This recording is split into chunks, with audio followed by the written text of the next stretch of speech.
Hey everybody, welcome to another episode of Power Hour, starring me and of course, my mate, Giles Tiger Thomas. This week we're going to be talking about the Empro Classic happening Sunday in Alicante, Spain. Giles is going to be the pay-per-view commentator once again. Emilio has recruited him, Martinez, and Giles. Are you excited to be going back to Alicante for third, fourth, fifth time in your life now? Very much. I was just thinking actually how many times I've been, because I went to the Big Man weekend. I think the last Empro I went to, I'm sure it was that was the NPC European, wasn't it? That was the 2021, the one that Nathan Diasha beat Ruli. Yeah, okay. I'm trying to think, because 2022 I was obviously indisposed. 23 I didn't really go anywhere because I was, all my other issues. So I think 2021 was the last time I went. I remember because it was the one where I don't think they really turned the aircon on at that VB space, because that venue is absolutely amazing, but Emilio uses it for absolutely everything. It's an incredible venue, beautiful venue. And I'm very, very excited to be going back because we only confirmed it a couple of days ago. In fact, the flights were only literally booked today. I mean, I never stress about stuff like that because there's always flights available from, literally it's 2.5 hour flight. I've got an hour drive to the airport and stuff. But I'm really looking forward to going back. Because Emilio puts on fantastic shows. I think he's one of the world's best promoters. And obviously, just for those several small handful of guys in the open, that alone made me want to really, really do this one. Because obviously they're just, we'll talk about it obviously in this next coming hour. But I'm really, really excited for this one, mate. And obviously, do you want to, because originally it was supposed to be three of us. It was supposed to be me, Lady T, Lauren. Obviously she's got a lot of, she's an accountant, so she needs a lot of time off work and stuff. So she pulled out right at the last minute, but it's been me and AJ are back working together for a full live stream for the full show. So, I had to, because I thought I want somebody to do it with. Normally it's great with just me and Lauren, but with a show this big, because this is eight pro divisions, and we have, Emilio, I want to read this out. This is what he sent to me, and he said, "It is the show with the most professionals in the history of Europe." So, I would have probably keeled over dead, I think, if I'd have been doing this one by myself. So I thought I've got to bring in my number one guy. So, it would have been great with me, him and Lauren would have done a great job. Would have mixed it up. But so AJ, because we did a little bit of live stream together. We did a couple of divisions at the Prague at EVLS. And it was great because I said to him, I said, "Man, you've really leveled up." I said, "You were great before." I said, "But you've really, in this last couple of years that we weren't working together, you've been doing your thing, I've been doing mine." I said, "You've really upped your game." I said, his knowledge on all the divisions was fantastic. So, it's funny because as soon as we did that thing in Prague, I started to go back through the old, there was little compilation clips from season 1 of Global Muscle. And I didn't forget, but it kind of reminded me just how much fun we used to have together and the chemistry and the way that we worked together. And, so I thought, I got to get my my main guy, he said, "We're gonna kill it, bro. We're gonna kill it." So I've even made sure that because I've got my nice new pale blue suit, the 3-piece suit with the tie and the tie pin and the cufflinks, shades.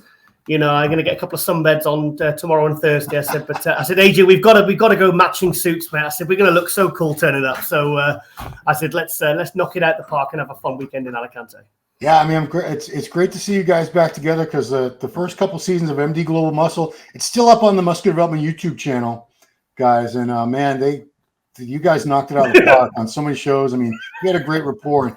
I'll tell you what, AJ, there's Samir Troudi. We'll be talking about him. He had so much enthusiasm for the sport and the industry. Yeah. He's like wired. He always sounds like he just had a whole pot of coffee or something. No, it's he's I guess he, like he said, he went off and did his own thing because the pandemic happened and everything obviously dropped a bomb on the entire world, just the bodybuilding industry. Yeah. And he went off and did his own thing, and I kind of just just carried on by my own. And obviously I've started the tours now, and I'm doing bits and bobs, stuff with you, and I'm doing the commentary and stuff like that. But we're going to bump into each other at the show, so it makes sense that we collaborate because we always have such a good time. And he's even more professional now. I just hope that he's still got that humor, because that was the kind of the thing that made me very engaged. It was that really sort of naughty humor we used to have sometimes, because it keeps it fresh. And the thing is, these live stream, there's a real art to it. It's like when I tried emceeing a couple of times. It's like you can there's so many different elements to doing a good job, because you've got to give the same energy and critique and level of concentration that you have for the first personal stage you did on the last. I mean, I was in Hungary, Budapest a couple of weeks ago, and that was 9 in the morning till 9:15 at night. And obviously you got a couple of breaks, but last 12 and a quarter hours to be focusing and concentrating and giving everyone the same opportunity for the critique as we see it. So I'm sure me and AJ will sort of between us, we can keep the energy up and stuff. That's never really a problem. But I'm trying to get as well Paul Baxendale. Dorian's old training partner. He's kind of popping up on the scene a lot more now. He's over in Spain for 3 months working with Dorian on some different projects.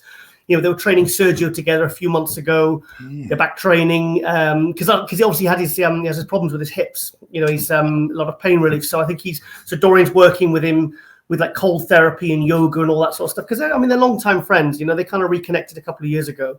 So I'm hoping. He just messaged me back there earlier. I'm hoping that he'll come down because if he's not too far, I'd love him to take the drive down, and I'd love to bring him in on a couple of classes. So even if I leave him with AJ to do a couple of classes so I can get a proper break, because that's the one thing I've learned. You can maintain the energy and enthusiasm and everything on these live streams as long as you get breaks when you need them, especially in these places where the climate's hot, and you can't be keeling over, because obviously I've got a bit of form for that. Well, I don't think the climate had anything to do with your heart attack, but it could tip me over the edge. You never know, mate. You never know. That's true. It probably wasn't helping. So don't want to pull a Tommy Cooper. I got to say he does a great job of promoting this too, because not every promoter does. Yeah. Look at that. That was like a beautiful commercial. But let's get into the lineup because Jonathan. Sorry, 1 second. That's all those photos and videos. They're all done by Jonathan Morio. That is, when you the best people are not just, they're not brought together, they're kind of drawn together somehow. It's like when you get that right blend of people, in your team, and then just good things happen overnight. I remember when they started, Jonathan Morio and Emilio started working together a few years ago. And, I couldn't have predicted just how well that was going to work because those two, they're like brothers. I think Jonathan was living with him for a while whilst he was kind of getting himself established. And, to see something working so well in a partnership that is so mutually beneficial, because look at the effort he's gone to with the venue. Look at that venue. Every time you see it, the lighting's better. Yeah. You've got the DJ, you've got the David, I forget his name, Gadteva or something, the DJ.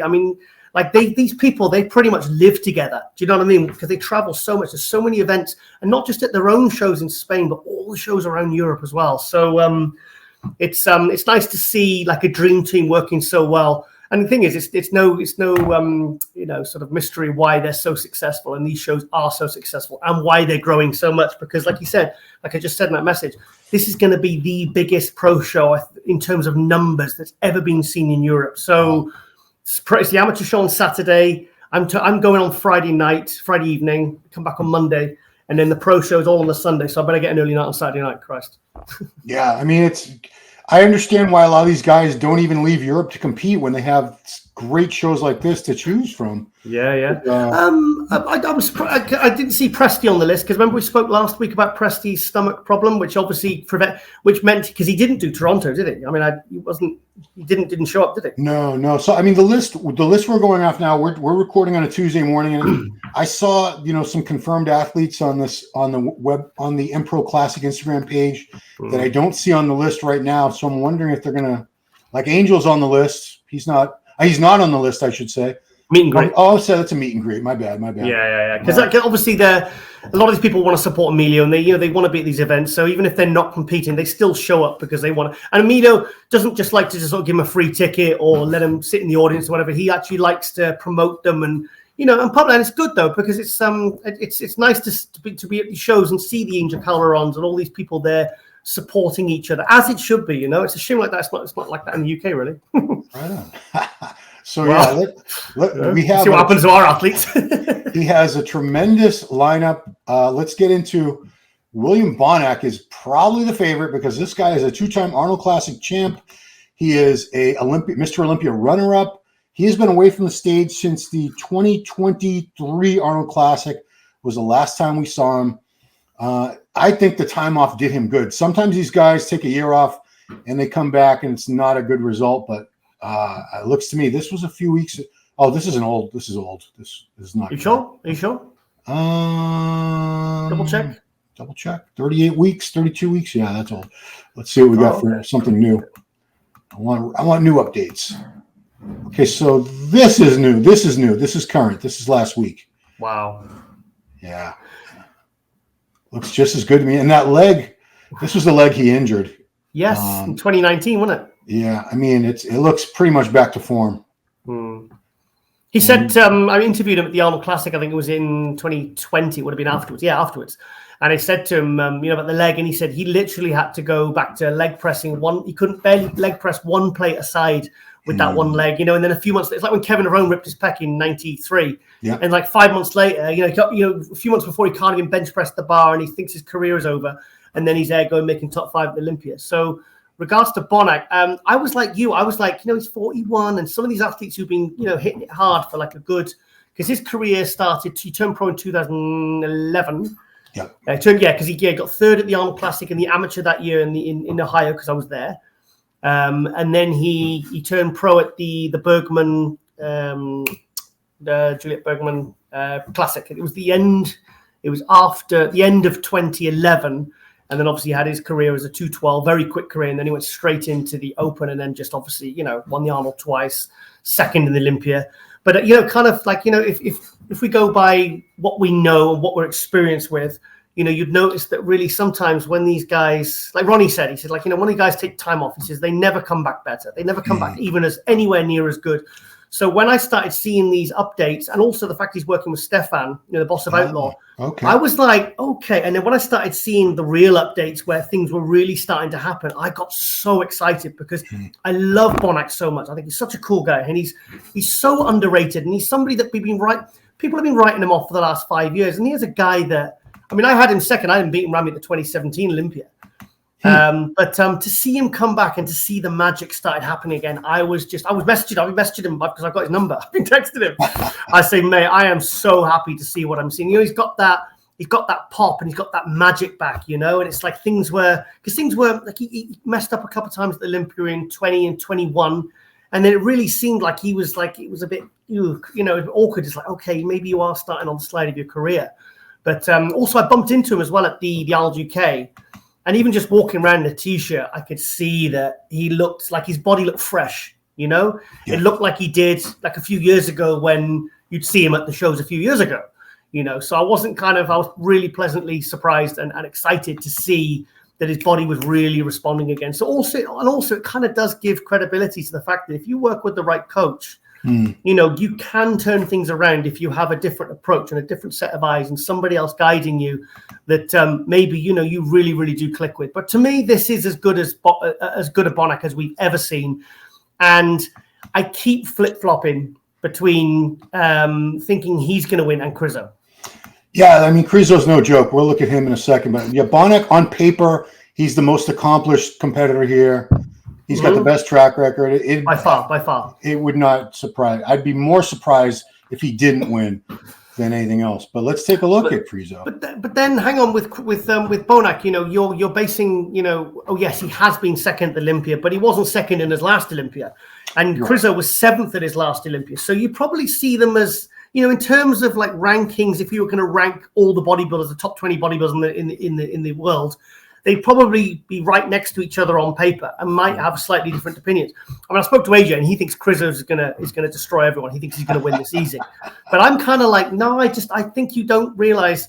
People sometimes, I've noticed it with Brandon Curry as well. People forget just how good these guys are. Yes. When they're on, they have one or two bad showings, or not bad showings, but something happens. They don't look their best.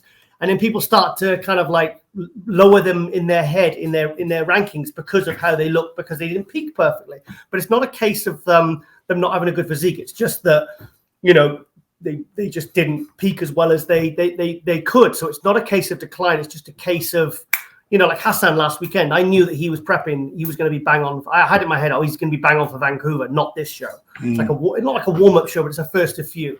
So pretty much, based upon past results and what you know and what you experience, where you think, they're going to be. So for me, who have you got as the favorite? And then I'll make my decision. I have Bonac as a favorite. Okay. Me too. I'd be very surprised if Krizo beats him. But so this is a Moro photo right here of Krizo we're looking at. Look at that. Well, let's break it down. I mean, in terms of the compulsory shots, who would you say has got the more impressive compulsory shots? Bonac. Yeah. Krizo is a work. Yeah, back shots I give to Bonac. Krizo shots like this. He's just so overwhelming and massive in those arms and shoulders and chest. He's just such a big guy. When he's full, he's deadly. If he comes in flat the way he was at that last Olympia, yeah, it's Bonac all day. It's going to be very easy for him. Still got seventh though, didn't he? Still got seventh. Yeah, I'm just saying he's a guy that fullness makes a world of difference to. When he's flat, because he's a taller guy with longer limbs and he needs to stay full. I think he got away with it at the Olympia because his separation, his symmetry is good. His condition was good. Like he fixed things like the color and the posing was good. So I think he was right to err on the side of caution there because I've seen him when he did his pro debut at the Prague show and he won that one. And he just kind of came in big and full and not really. You could see he wasn't 100% serious for peaking for that one.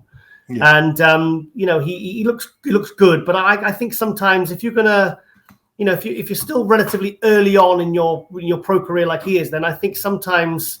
If you're gonna gamble, maybe don't just cruise in, rather than trying to fill out from the prejudging. If somebody says you're flat, you may as well he obviously just went, well, do you know what? Maybe that's the package I'll bring because at least then I can't overspill. My waist will be nice and tight, right. And at least I can probably maintain the position he was in because he was like a sixth. I mean, he could have been as high as fifth at the Olympia last year. Yeah, I don't think anybody would have argued if he'd been fifth place. Mm-hmm. Yeah, so I mean, he's definitely on the way up, and he's figuring things out. And I agree with you if as a coach, if you're going to bring somebody in, and you're going to take a chance to either bring them in a little fuller and possibly sacrifice condition, or err on the side of caution. Don't bring them in quite as full, but make sure that condition is as good as possible. Condition is always, we're both condition snobs. We want to see these guys in great shape and dry and tight. Yeah, but with Krizo, I mean, if you look upon what he's achieved in the last 2 years, I didn't think he would improve as fast as he did, because he really, I saw him at the Prague show. Like I said, I was doing the live stream with Lauren, and there was a lot of stuff that needed to be fixed if he wanted to be even a top 10 Olympia guy. He went on to get 12th Olympia that year. But he the way he improved his conditioning, the way he improved his things like the tan, the posing, 3 things that sometimes that bodybuilders that have that critique thrown at them for years and years and years, and they never fixed it. And he fixed it. He obviously takes on board criticism and critique and can actually sort of work on it. So he fixed those things very, very fast. And he's young, he's hungry. He's gone from 12th Olympia to 7th Olympia. He's won. Is it this pro show he won last year, wasn't it? He won Spain last year. Was it this actual? I know he won a pro show in Spain. Was it the Empro? It was the Empro, wasn't it? We get confused because Emilio. There's so many. Yeah. Emilio puts on 3 or 4 of these a year, doesn't he? Yeah. He put a big man weekend. He does a few, and he at the NPC European. He changes the names and stuff because obviously it's different events, but it's the same venue, so it's probably gets a little bit confusing. But I think you see, really, I think we're pretty much guaranteed to get a version of Bonac that we've seen. We probably haven't seen since what was the 2020 Arnold Classic. I think we're going to get something close to what William brought at that one. Right. Because even when he took second Olympia in 2019, it was a bit of a poor year that year. He didn't really. That still wasn't Bonac at his best. So I don't think we can, even though it was a good placing, I don't think we can use that as a gauge. But if we look at the 2020 Arnold Classic, the last time he won it, because he won it 2018 and 2020, I think we're going to get something very, very, very close to that, if not better. Whereas with Krizo, I think we can pretty much guarantee that he is going to be better than we saw him last. So we're going upon the version that we saw of Krizo last. Krizo last, and also the version of Bonac that we saw in 2020. So we're trying to sort of imagine those two side by side. But I think there's a bit of a question mark over Krizo because I think he's one of these guys that I saw him a few weeks ago, didn't I, in Slovakia? Oh. He came over to see Ronnie, didn't he? Oh, that's right. You were in Slovakia. I forgot. He had dinner with us. He was so quiet. He was on his. I think he just kept nipping out on his phone. I think his wife was on the phone. Yeah. But he didn't really say much. Yeah, he's a very polite, pleasant guy. But he looked absolutely colossal. So for me, I think it's going to come down to these two monsters.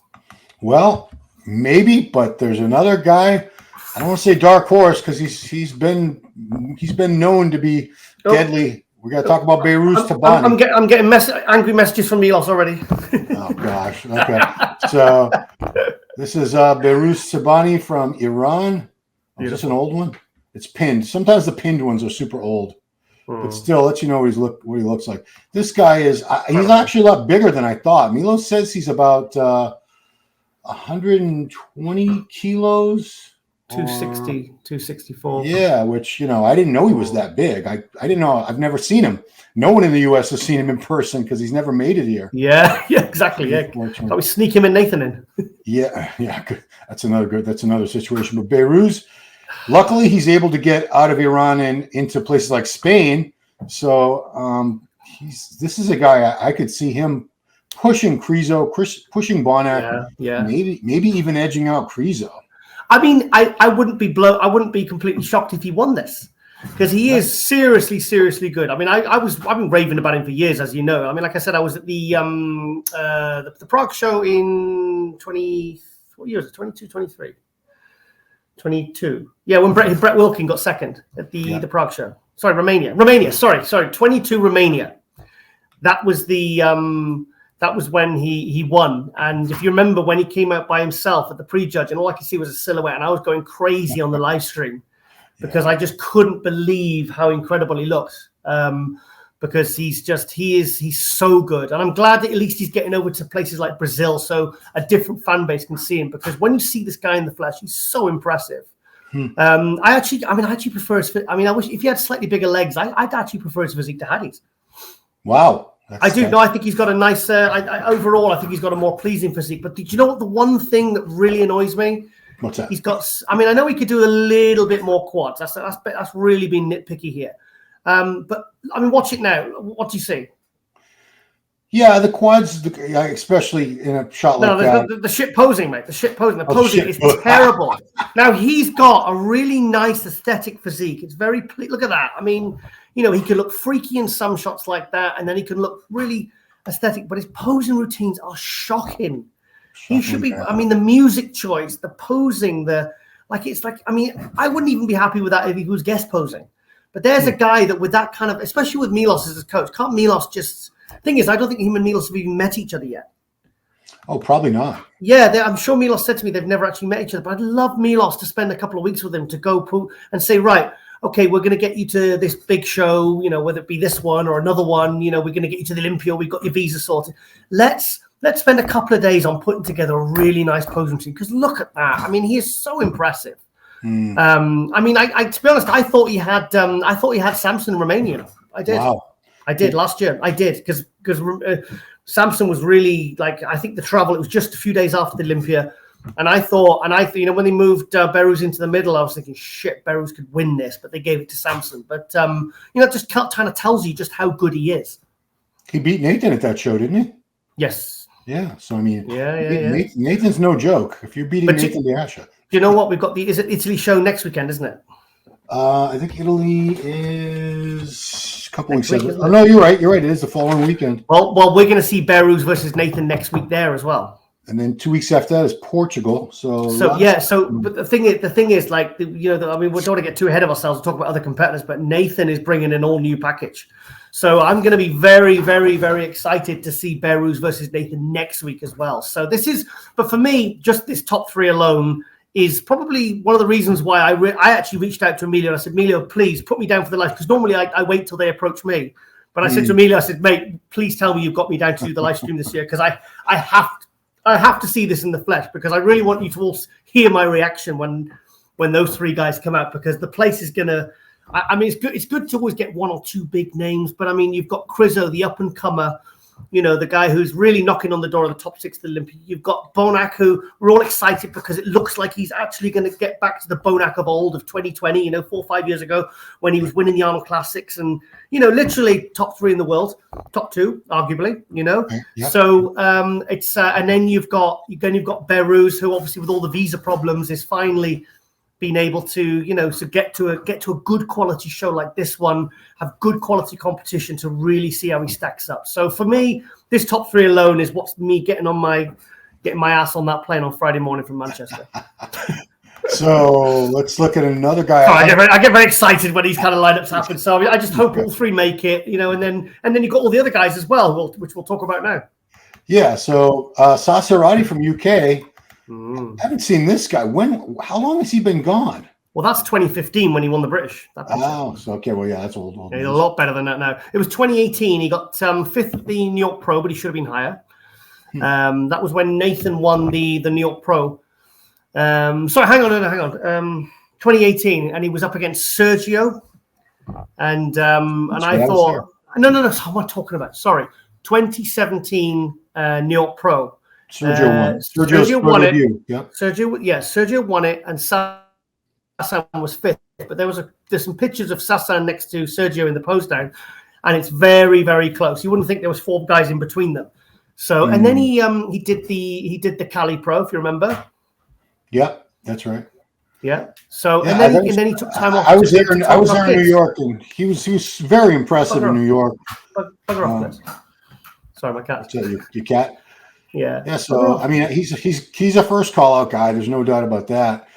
Yeah. How will he stack up? I mean, this is a tough lineup. You got Arnold Classic 2-time champ Bonac. Krizo is a top 7 Olympia guy.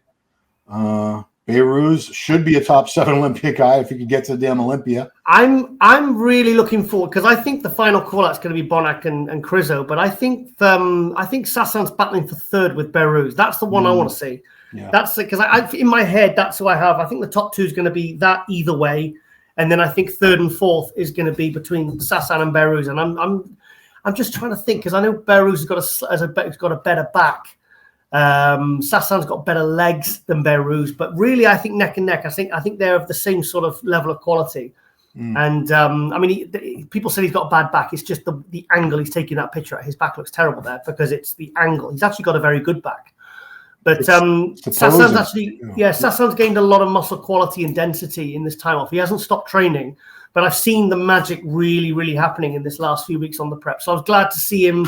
I was glad to see him come back after 5-6 years. But I'm glad to see him coming back looking like he's, he hasn't just basically picked up where he's left off. So I think he's going to be a real force in the show.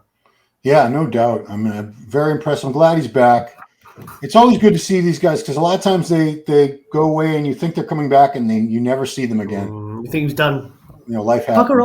Bugger off. Come on. Bugger off. Okay. All right. So that's not Sassan. Let's go to another guy I think is going to get a very good look. This is from Spain. Pablo, local guy. Pablo Ortiz. Yeah. So look at that. This one. Yeah, I was raving about this guy a couple of years ago. I was raving about him. I put him in my MD column and I said, guys, watch out for this. Watch out for this guy. And then obviously he did very, very well in Cali the other week. So was he classic before? Or has he always been open? To my knowledge, to my memory, he's only ever been open. Okay, yeah. He's not massive, but he's just so proportionate. The shape, structure, everything on this guy really flows. The only thing with Pablo is I think he needs to get a bit tidier. He needs to tidy up from the back. I think he needs another year of really, bringing the back up, because look at that from the front and the side. That side tricep from the front. I mean, he's got the midsection of a men's physique. He's got delts like Levrone. He's got big, thick, dense, heavy legs. He's got a lot of, he's kind of got a little bit of a Branch Warren kind of muscularity, really big, thick, heavy, grainy. He's actually quite aesthetic. But like I said, from the back, that's where I think he'll be. I think he could take 5th in this show. But I think Sassan will take him. I think Sassan will take him just. Yeah. See from the back, it just needs a bit more, especially next to Tony, who's both back shots are absolutely sensational. So sorry, Ron, what do you think? Yeah, I mean that's it. Once they say shows are won from the back, and the only reason is because so many guys look amazing from the front and the side, and the back, a really thick, complete back is not common. It's something that separates a lot of these guys. So here's some. Look at him from the front. Look at him from the front, man. I mean, he's really dense and he's really packing some proper thickness there. I mean, look at the lower quad is hanging over his kneecap. I like that. It's cool. It's cool. I'm a big quad snob. If somebody doesn't have amazing quads, I'm like, needs better Tim quads. Buddersheim had that going on last week in the show last week, didn't he? That really like this, just everything. Like, you know, when they relax it, it's just going to be hanging over his bloody shin. Yeah, there you can see the back, especially from that angle. You can see it just needs to be a little thicker to balance everything out. But it just needs a bit more oomph, a bit more detail, a bit more development. You know, not just the back, but like the glutes, the hams, the calves. He looks like two different bodybuilders there, but that can be fixed. So, and he got a good top 5 in Cali the other week. So I think he's going to do. I think he's got a good future. And I'm sure he's under 30 still. Yeah, he looks like a young guy, a work in progress, and I'm sure we're going to be seeing him. Nice, it's pleasing though as well, isn't it? It's thick and dense, but he's got quite a pleasing look as well. I'd like to see him improve his posing a bit as well. So here's another guy that we've both been seeing for quite a while, Samir Troudi from United Arab Emirates. So this was back in 22 at the Arnold UK. I've been a fan of this guy for a very long time. He was a 212 before, wasn't he? Yes. Yeah. Well, he was. I'm sure this, to my knowledge, this is his first open show. Oh, okay. Yeah. Because remember he got second to Kamal at the 2018 Arnold Classic. That's right. And then it was like, oh shit, second place in the Arnold Classic. You know that, and he beat Charles Dixon was third.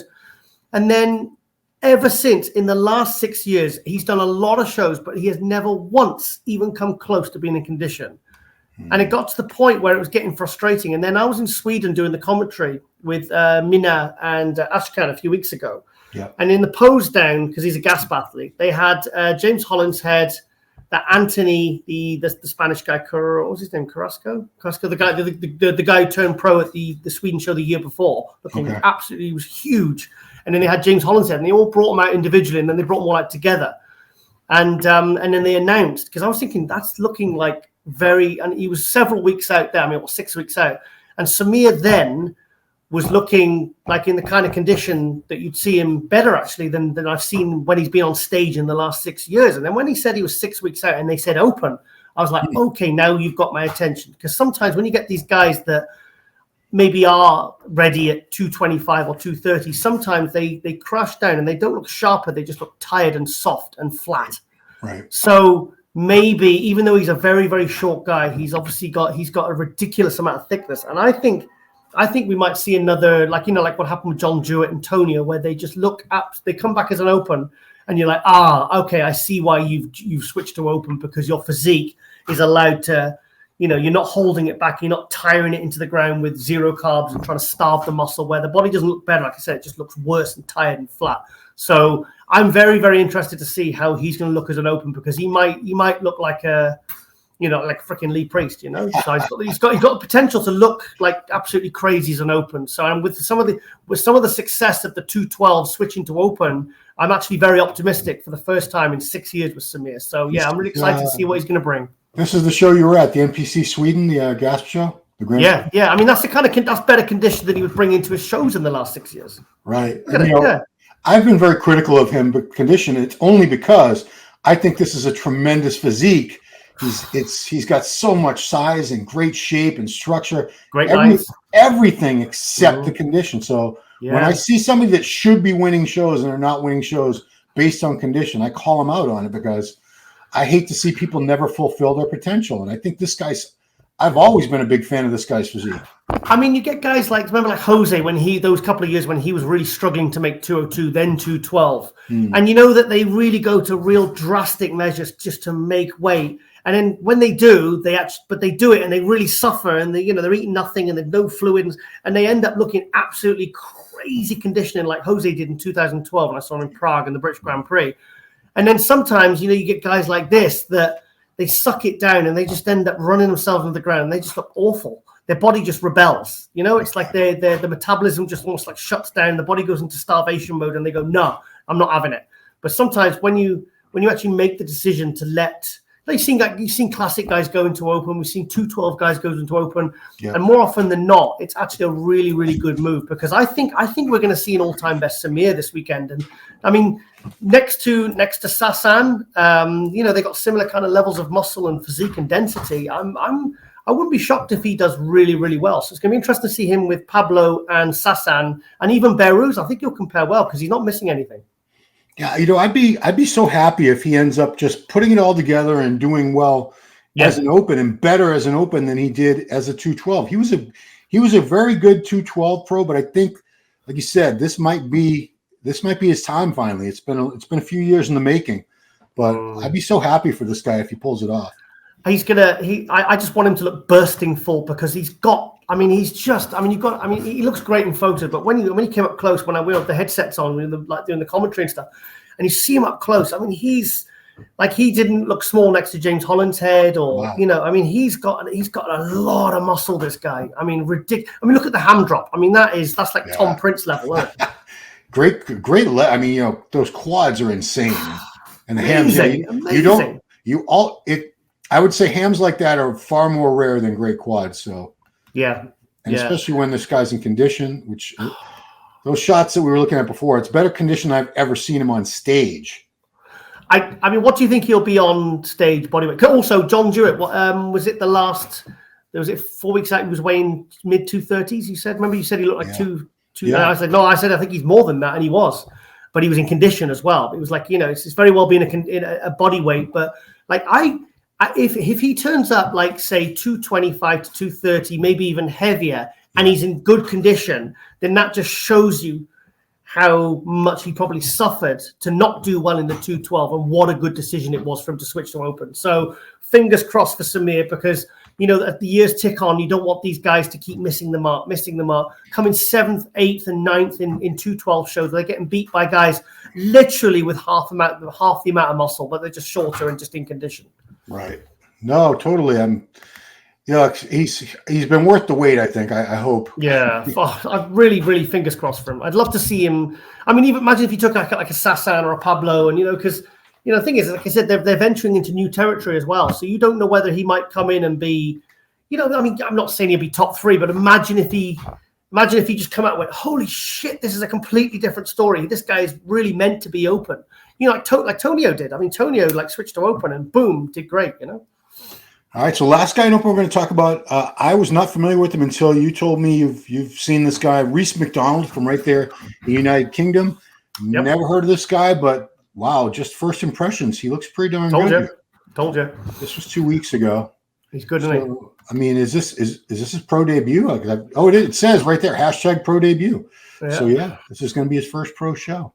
Yeah. Did he win the British? Do you know? Well, as you know, I don't really follow two pro shows. Like I said, I haven't stayed in touch with that whole, Yeah. But I know he's a British pro. I knew that, when I was seeing all the progress pictures, and I saw pictures when he turned pro, I knew that this kid was pretty good. He's well put together, and there's a lot of good, so like the classic guy that won last weekend. He's from Britain. He's British. Oh yeah, that's right. Yeah, one man punch or something. One man punch. Yeah. Because there's another top 10 Olympia guy potentially, or somebody that's got real potential from the UK, that is really, because we are dotted around. Actually, if you actually add them up, we've got so many good pros in the UK now. It's just but they compete in obscure countries all over the world. It's actually, when you actually bring them all together, if you actually listed them all, for the size of our country, we actually got some really, really good pros. It was like that Carlos Philbrick. I was in Sweden on the final day. We went to like a gym meet just before I got the taxi to the airport. And Carlos Philbrick, who won the, where I had the Irish Incident 22. Yes. He won at the Muscle Contest Island, where I'm going in a few weeks, in Limerick. He won the overall last year and turned pro there. And he said, Giles, can you have a look at me? And I said, yeah. Jesus Christ, you put some size on the last year.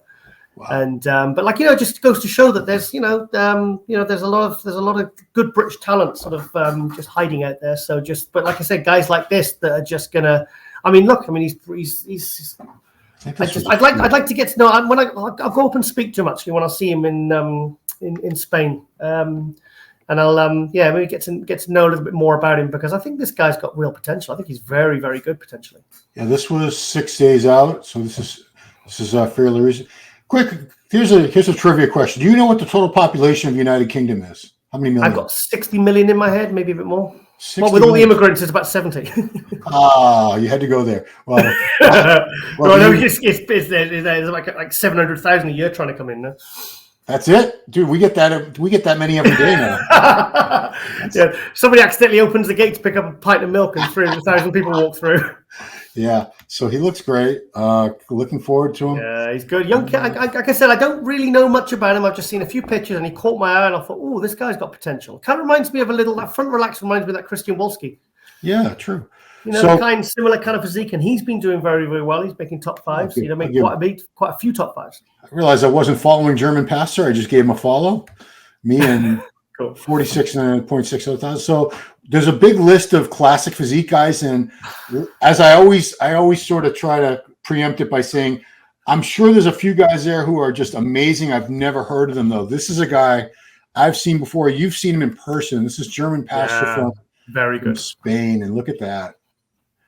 Not a massive guy, but just everything flows very well put together. Look at that. This was. I wonder if there's somebody called Spain from Germany. Yeah, the German thing throws you. You think he's from Germany, right? Yeah, because it just brain says, "Oh, Germany must be German." I'm guessing it's your Herman. It must be the Spanish version of the name Herman. German. Well, it's like Jesus, isn't it? Old Jesus, Gaul Garcia guy. No, Jesus, the classic guy. Yeah, his name is Jesus. Yeah, but it says Jesus, and like when I was doing the live stream, I'm like, please, can I just call him Jesus, please? I hand it to. I got to give it up to you and Chickarillo. Anyone that's either an MC or does live stream. There are so many names from all over the world now. This is a sport where we got guys speaking 150 different languages, and some of these names I would just be butchering them. Ron, I tell you exactly how you do it. When I was doing MC, and when you got your sheets there on the plinth, and obviously you got a few minutes while they're being lined up. And if you look through the list, you got everyone say you got 12 people lined up with their numbers on, corresponding to the names on the list. You look at the list. Is there any that you're struck? Because I was in Romania doing that once for that federation. And there was a lot of names I just thought, I'm not going to be able to pronounce hardly any of these. What you do is you just go up when you've got 30 seconds and you go up and ask them and say, excuse me, how could you say that? How would you say your name? And they tell you, you repeat it a couple of times and you move on to the next, And you do that every category, and that's how you avoid it. But you do it behind the curtain so no one sees. Yeah. Okay. So that was a little trick I picked up pretty much straight away to prevent me from butchering people's names. Because sometimes you do it. I've seen it, and like people are literally walking on stage, rolling their bloody eyes. I mean, I remember Sean Ray announced my ex Rosanna Harte. Yes. It's like, oh, come on, you can see, just bloody ask them, But funny enough, you just triggered a funny news item I saw on my favorite show, the Jeremy Vine show. I watch it it's like a news, like topical show, Monday to Friday. And they were saying that these parents were in trouble for calling their kid Lucifer. Lucifer, oh boy! I think, and they were saying they're going to call him. They're going to sort of shorten it to Lucy for the boy.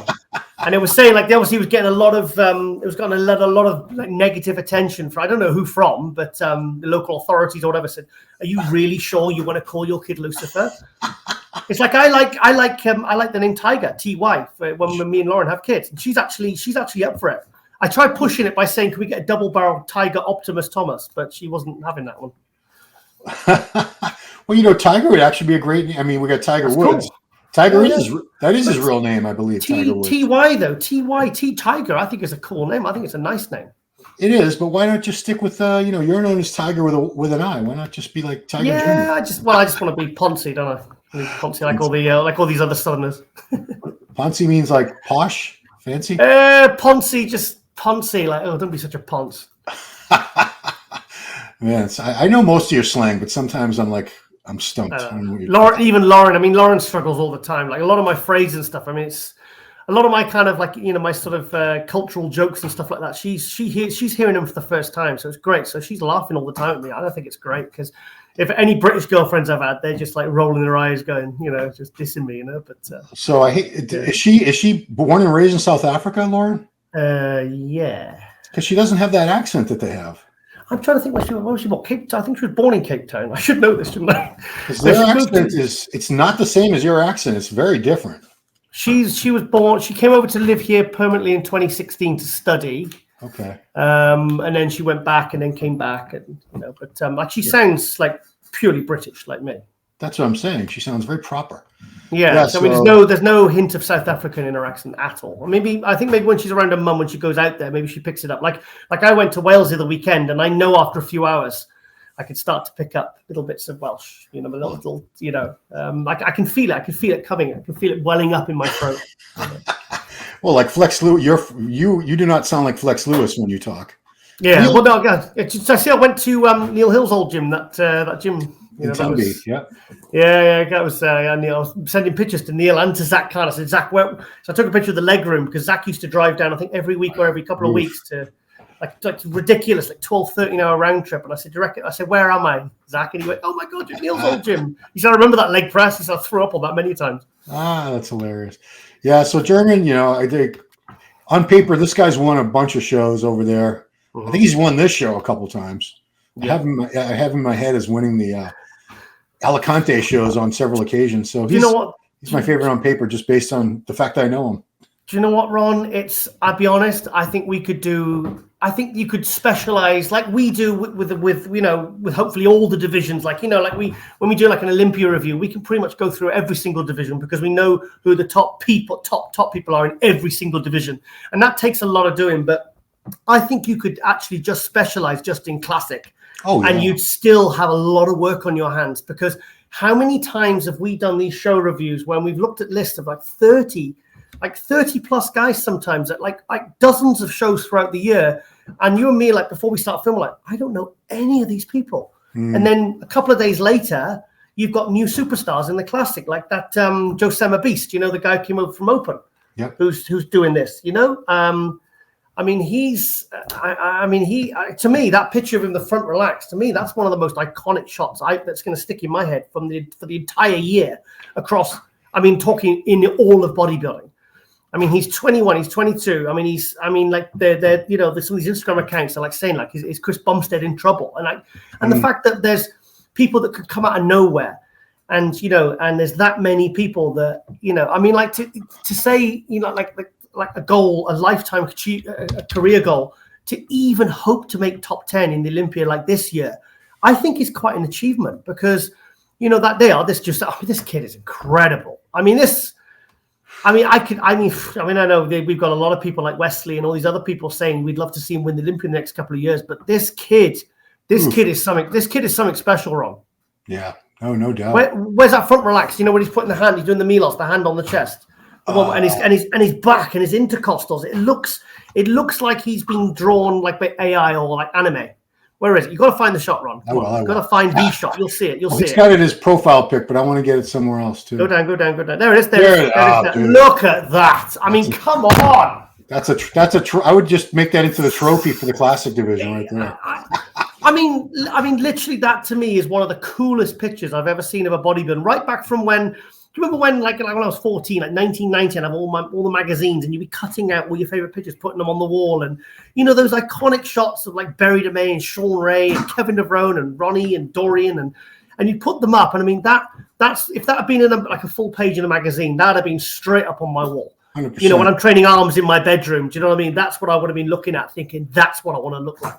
That is, and he's 20. Was he 21, 22? Look at that. Look at the condition. Wow. Jeez.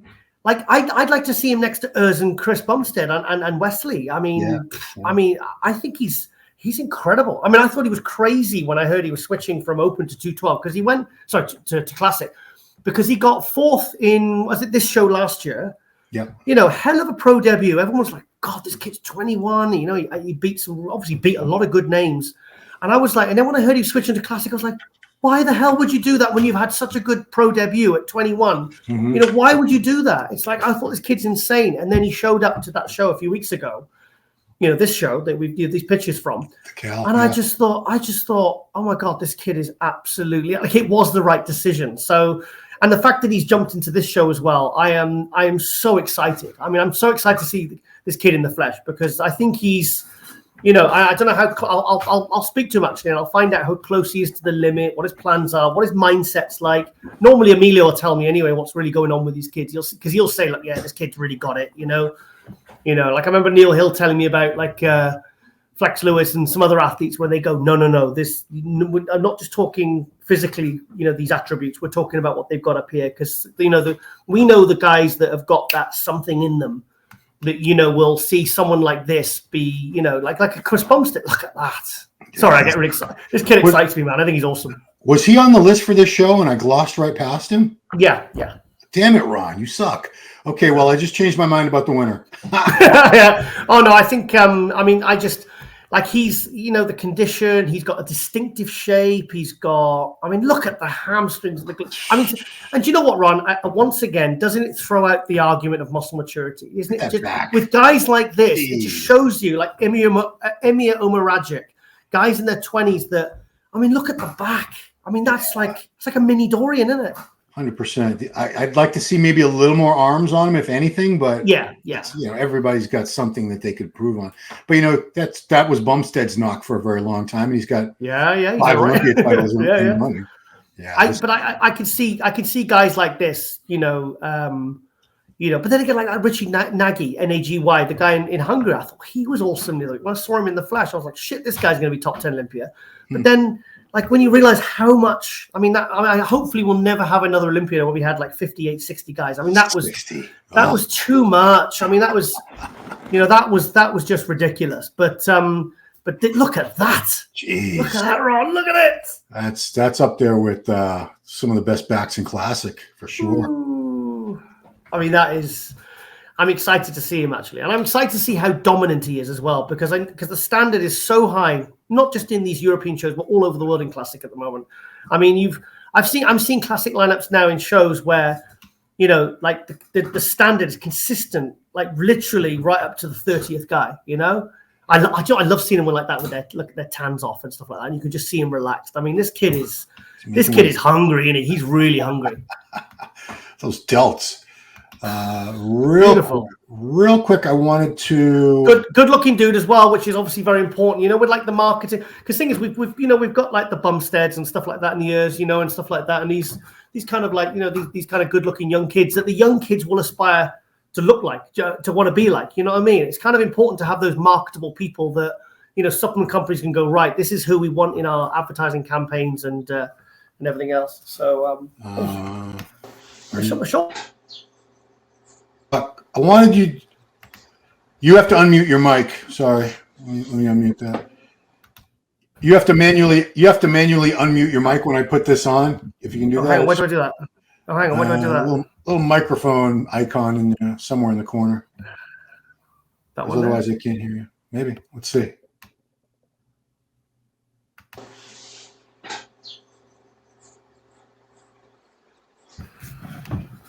Yeah, there we go. So you're not muted. So I just want you to comment. Oh, no, you're muted. You're muted. Yeah. There you go. Okay. You're good. Yep, cool. Sorry. I just wanted your comments real quick on Toronto, because we did the preview, but we never discussed the results. That's true. It was Akeem first, Quinton second, John Jewett third, and Robin Strand fourth, which was kind of in line with our predictions. But yeah. What do you think? Robin Strand really impressed me. I was really glad to see him, really, really improve, because he's not the most blessed in terms of structure or shape, but the more muscle he puts on, the better that looks. Do you know what I mean? Mm-hmm. Seeing this video, I'm not blown away by Quint.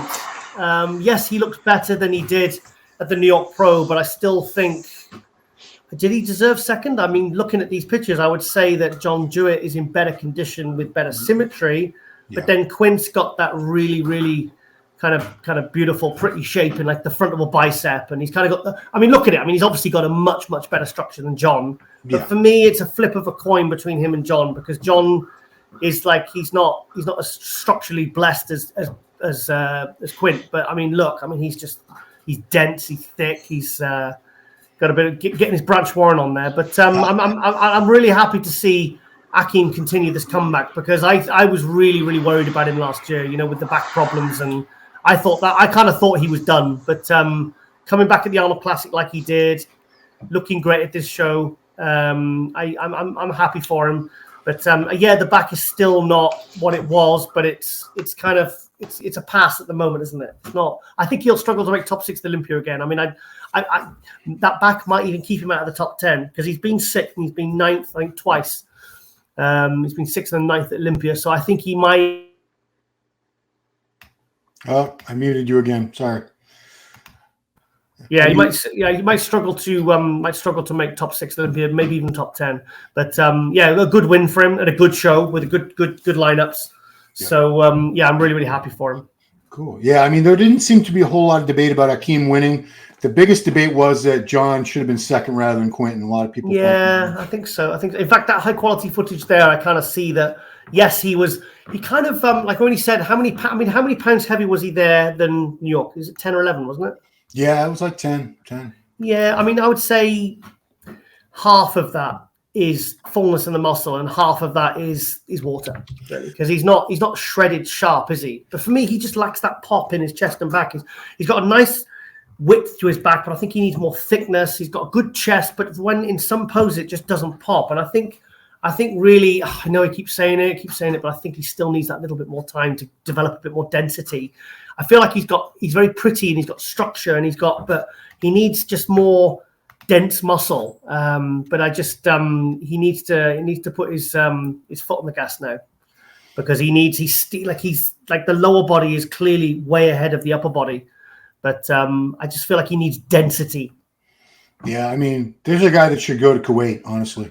Yeah, I mean, yeah. Do you know what I mean? If they could pull what they did with Brandon and Nathan Diasher and stuff like that. I mean, someone like that. I mean, one good off season. I mean, imagine what 12 weeks would do. Oh God, yeah, that would be. I never thought about that. I never thought about him going to Kuwait, because if we go by I mean, look at him. He's got he has the best structure up there by far. He's got a better structure than Akeem.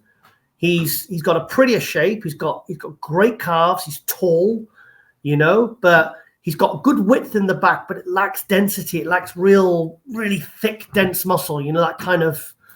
It just looks empty.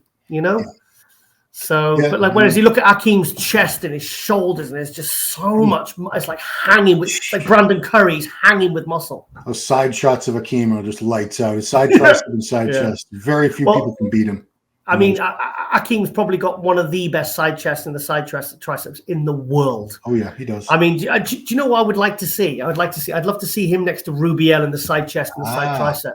Because Rubiel blew my socks off when I saw him on stage in front of me. I mean, he took Samson, he took Nathan in the side shots. Yeah, because like I said, Akeem, if you look at the 2020 Olympia when Ramy won, Akeem was the only one. And when they did the top six at the end for the night show for the finals, if you actually watch when they had the top six coming out, the only one to hang with Ramy in the side chest and side tricep was Akeem. Ramy was killing everyone else in those poses, but that was the one where he kind of it was really neck and neck between him and Ramy, and that was the guy who was obviously the Mr. Olympia at the time. So it shows you just what level Akeem can be at. Yeah, and like we've said, we admire this guy's persistence. He's gone through injuries. Yeah, his placings have been up and down at times, and he just keeps coming back. Mm-hmm. And he did such a great showing at the Arnold and the Arnold UK earlier in the season. He looked great. I was there. Yeah, you were there. And this is he's like 38 years old now. He's probably in the last couple of years of his career, 2 or 3 years. I think he'll probably walk away, but he's still at the top of his game. And also, I know that we sometimes, like people like you and I, and we get to really sit down and interview. We've had opportunities to interview these people many times over. And if you're talking for an hour, they can really open up and really tell you and really surprise you with what they've been through. But you know what? I think when say what he went through, I bet we'll never ever know. Like maybe if you spoke to his partner at one of the shows, do you know what I mean? Like his wife or his girlfriend, or something. And then sometimes that's when you get to hear what really went on. And if you really heard what he went through with that back thing, I bet, because he's probably the sort of person who just wants to move on from it, doesn't even want to talk about it, and probably thinks it's not good for him, for his career, and to be talking about something that people then might prejudge him for, right. With everything, or write him off for. I think it's I think I'd love to know really kind of, like I said, it's interesting that we'll probably never know the real story of what he went through, the daily challenges. Do you know what I mean? Of what some of these people go through to kind of get back. I mean, there must have been times when he must have thought, shit, my career is over. I can't bloody wipe my own ass at the moment. You know what I mean? Or I'm really struggling. Like when Zach Khan was when he tore his quads and stuff like that. I went to his home and, and seeing him just getting about, and you think, how is this guy going to be able to get back up on stage and squat 500 pounds again? And, just the things that these bodybuilders overcome, I think is something that, because now, obviously I'm not doing global anymore, and, you're still doing, some interviews here and there, but sometimes I think a lot of these stories never get really heard. Because I think it's important for them to share these kinds of stories, For me, I find it more inspirational than seeing them lifting a shit ton of weight in the gym or on stage with the winner's trophy. For me, that's more inspirational, something that I think more people can relate to. So I think that's why it's important that we do these kinds of long format interviews. I was able to interview him a couple of times, when MD was still around, about the shows, and yeah, he did. He had that bad car accident a couple of years ago, and his back was in so much pain. A lot of exercise. He couldn't do anything like bent over rows for a long time. He couldn't free weight squat.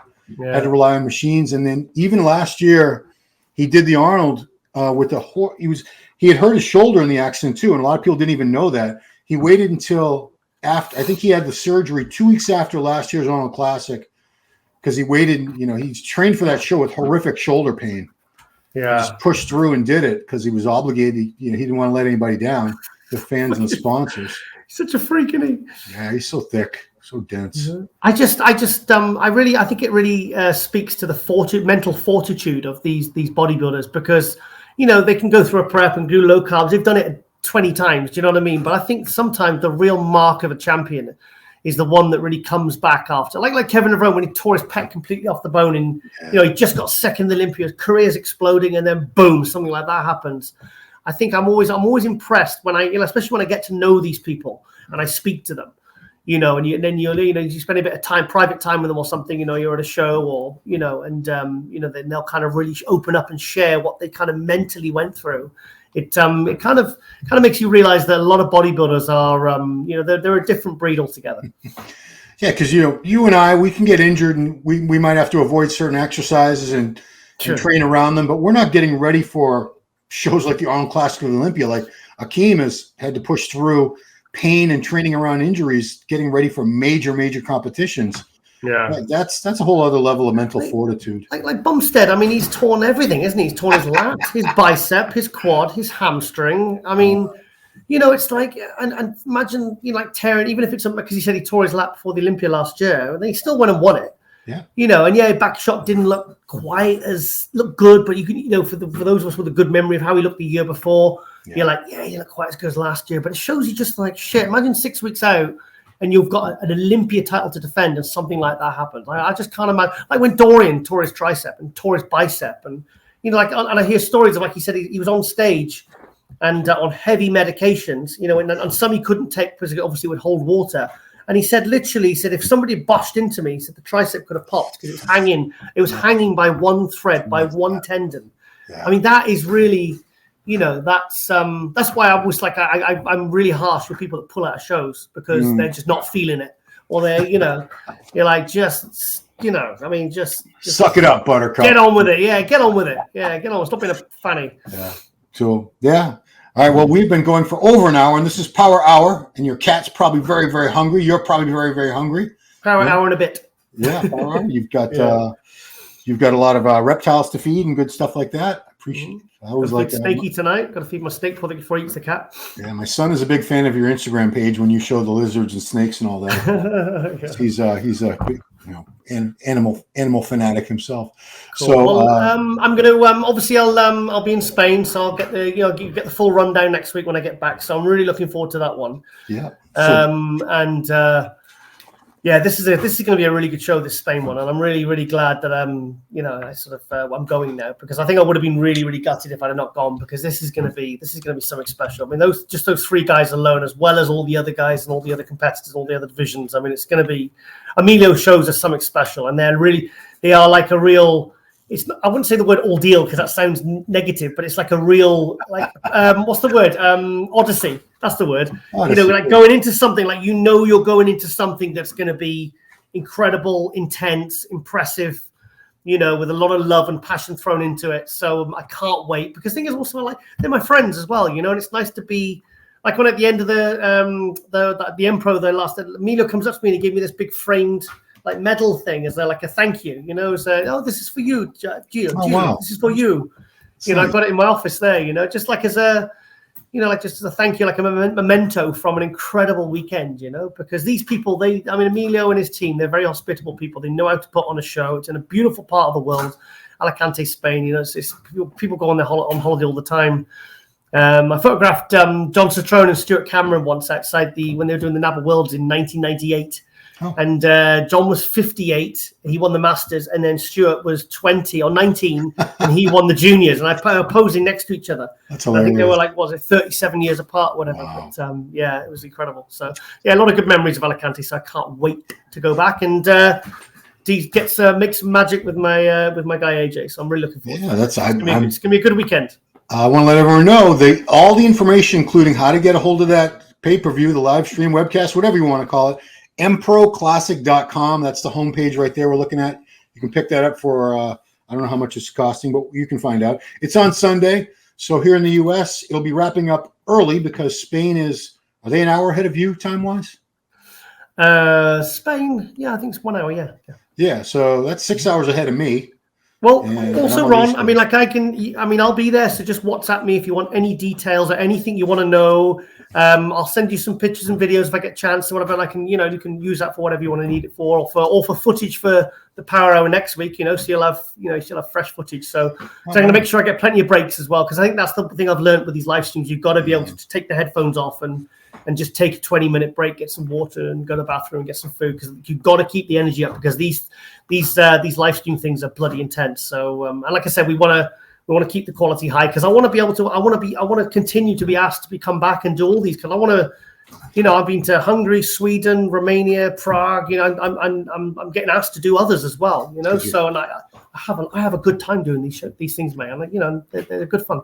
Not to butter you up, but you're damn good at it too, Giles. I mean, very few people have the eye for physiques and the wit, and very few people can communicate what they see in the way that you do. So, guys, pick up the webcast. It's not just an iPad on a screen. It's going to be amazing production, very high quality, with excellent commentary from Giles and AJ, two of the guys who are incredibly passionate about the sport and can educate you on some things you might not understand about what you're looking at, why it's being judged the way it is, and so forth. So have an awesome time. Have a great time. I know you will. I know you're going to. It's going to be good as well, because like I said, me and AJ haven't worked properly together for 4 years. I mean, the magic week is end of 2018. For most of 2019, we did that season 1, those first 40 episodes. Yeah. And I think I've done some of the best work of my life with that guy in that studio. We created some real magic in that. I think looking back, I think I have a newfound appreciation when I look through my phone. I watch some of those old clips, and I think, God, we were kind of pioneering a little bit as well with the studio type, with the